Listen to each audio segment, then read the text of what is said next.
Good afternoon. Welcome, everyone. So I'm not Peter Trost. Peter is the CEO and founder of Energy Circle. He was going to be here today. Unfortunately, he's sick, so he stayed back at the Airbnb, and you're stuck with me. I'm the Director of Business Development at Energy Circle, and have the pleasure of knowing this group for quite a while, so I'm happy to be here at this panel. So quickly, again, Eric Fitz from Amply, Hal Smith from Halco. Some of you in the room with the Halco branded logo shirts might know that, and then Kevin Brenner from Healthy Home.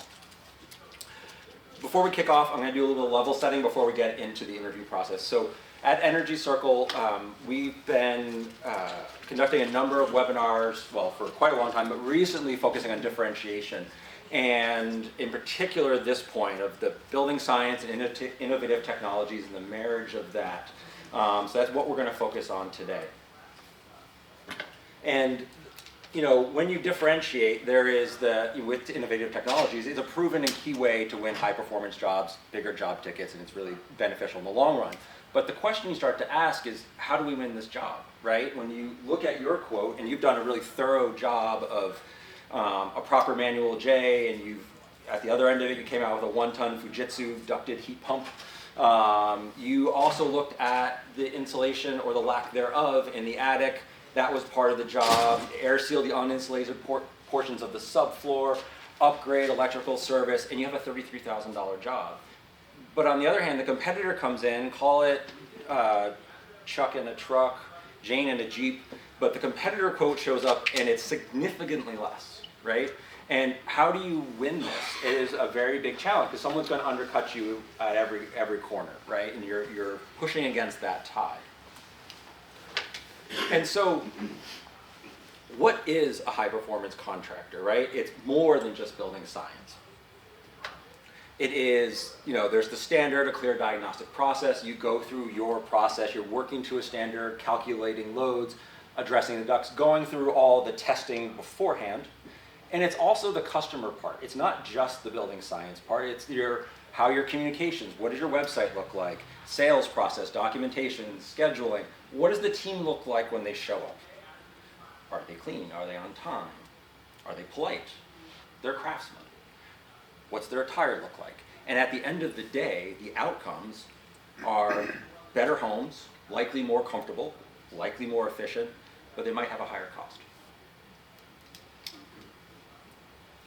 So, conversation that's been kind of going on, and I can even point to about a year and a half ago at the National Home Performance Conference, talking about the idea of the energy audit and talking about how some very successful high performance contractors, Ideal Energy out in Arizona, Eco Performance Builders in California, have altered their process, and that first step of a diagnostic process they've walked away from. They have abandoned the formal audit at the front end. They're still testing out, but they are not providing an audit. They're doing more of a walkthrough first with the client. And just to be clear, there's no opinion here coming from Energy Circle. It's more that we are coming to you that this is an evolving conversation, and some contractors are taking a different approach, right? So for those two contractors, they put the tombstone on the energy audit. They used to use it as a sales tool. They used to live and die by it, and now they've walked away from it. So here's Elena from Ideal Energy. They went from the traditional audit that you all know and love that is mandated here in the wonderful state of New York, and they moved to walkthroughs. They weren't mandated by anything. So they took the approach of an audit showed X hour of revenue generation, and a walkthrough showed Y, and at the end of the day, the scope of work was the same, and they could get to the same job.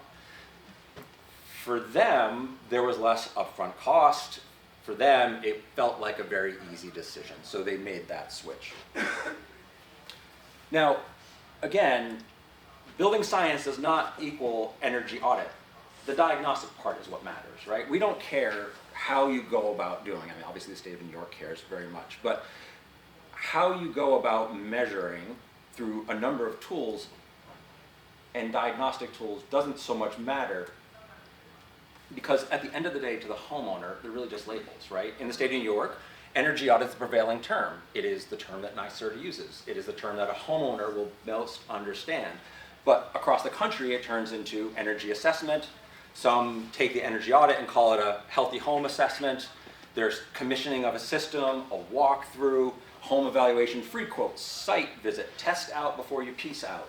You know, they basically, the homeowner, it just doesn't matter as much, right?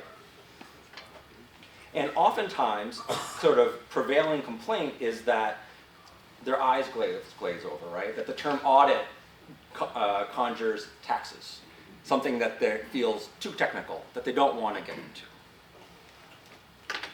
Anyone know what these are? Red things. Red things, black things, pointy things. Anyone use these tools? Hands? Anyone not use these tools? No judgment? It's fine. I don't use these tools. I know what they are, though.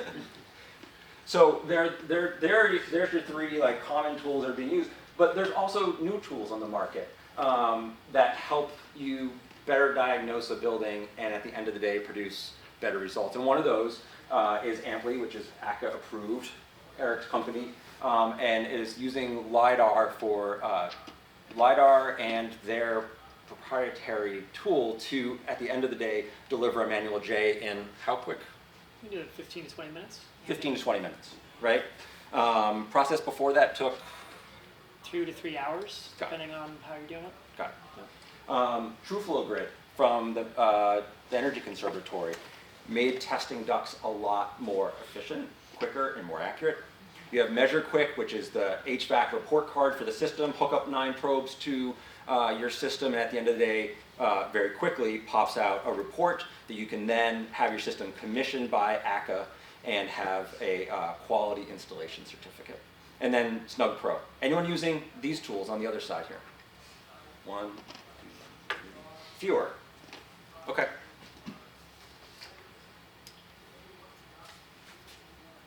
So that's just sort of the level setting about the audit. This is the ground we're going to cover. Take a look at these questions. I think it's pretty comprehensive. We got a lot of ground to cover today. But is there anything missing here? Anything you would want to ask that we can add on to our list and put these guys to the test without heckling? Heckling's okay. It's kind of okay. Right. Sound good? Yes. I just have a quick question. As someone who's not a contractor, can you explain what the difference is between an audit and a walkthrough? One of my contractor friends want to take that? Anyone on I this mean, I'll table? give it a shot. Yeah. An audit for me, okay, so a walkthrough for me means that there's no testing as part of it. Okay. So that's a walkthrough. I don't want to say that there's not any building science, because hopefully that person that's doing the walkthrough can recognize the areas where you're going to have air leakage and heat loss and thermal bridging and some bad safety stuff. Gotcha. But for me, a walkthrough means I am not putting in, what do you call those big red things again? Blower doors, right. Blower doors. Or infrared thermography, or combustion safety, or a TrueFlow Grid, or any of the stuff we just touched on. Gotcha. So okay. would you agree with that, Eric and Hal? For sure. Yeah. I'll have a counterpoint. We're trying to make the walkthrough actually the audit process. Right. So we want the technical information to come naturally out of the walkthrough. So with our product, I'm certainly biased, we're limited by how fast you can walk through the home to do the process. And as part of that normal sales walkthrough, which often didn't have a lot of technical detail, we can just have accurate load calculations as a side effect of that normal process you do. So you're not actually, you can do both of these things at the same time. That's what we're trying to accomplish. You can decide how tight a home is without doing any tests? So the Manual J protocol, that gets way into the weeds, doesn't require a blower door test in order to guess at what the infiltration is. But for like a program like Empower, in order to do a heat pump, a house has to be a certain level of tightness. So, Sure. okay. Don't you still have to measure the building to determine the cubic volume of the building? So our product measures the building in real time. Yeah.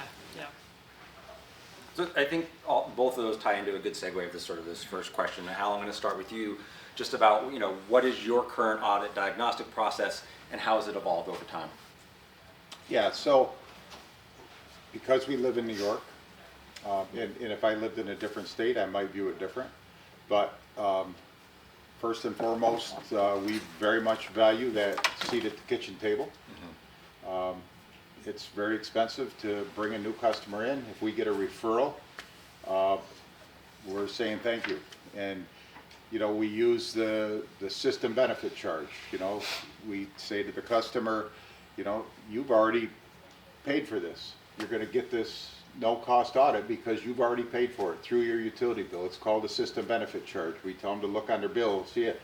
So this fee you've already paid for, and we're going to conduct it for you at no cost. It's not free. It's just simply no cost because you've already paid. Right. And so we welcome that, and to me it's a very low price to pay to have to go through the testing that we need to do to perform that audit, to get that seat at the kitchen table and have the ability to perform